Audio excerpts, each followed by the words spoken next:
எண்ணெய் தேய்ச்சி குளிக்க வைக்கும்போது பார்த்தீங்க அப்படின்னா, கண்டிப்பா என்ன பண்ணணும்னா, வெத்தலை சாறு இருக்கு இல்லைங்களா? வெத்தலை சாறு எடுத்து அது கூட வந்து மிளகு இருக்கு இல்லைங்களா? மிளகுமே வந்து லைட்டா தட்டி போட்டு குடுத்தீங்க அப்படின்னா வந்து, அவங்களுக்கு வந்து அந்த காரம் வந்து நல்லா ஏறும்போது அவங்களுக்கு சளி கம்மியாகும்.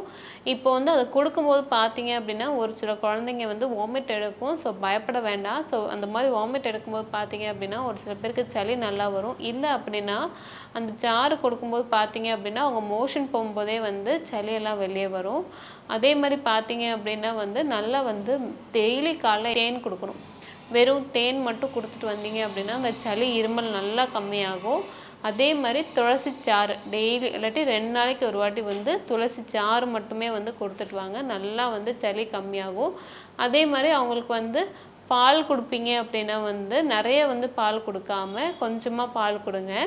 பால்ல வந்து பார்த்தீங்க அப்படின்னா வந்து பனங்கற்கண்டு குடுங்க. ஸோ பனங்கற்கண்டு குடுக்கும்போதும் பார்த்தீங்க அப்படின்னா வந்து, அவங்களுக்கு வந்து சளி எல்லாம் வந்து நல்லா வந்து கம்மியாக ஆரம்பிக்கும். சரிங்களா? மேலும் ஆரோக்கிய வாழ்விற்கு எளிமையான மருத்துவ குறிப்புகள் மற்றும் சிகிச்சை பெற்று குணமடைந்தவர்களின் அனுபவங்களை உடனுக்குடன் தெரிந்து கொள்ள RJR ஹாஸ்பிட்டல்ஸ் யூடியூப் சேனலை சப்ஸ்கிரைப் செய்து கொள்ளுங்கள்.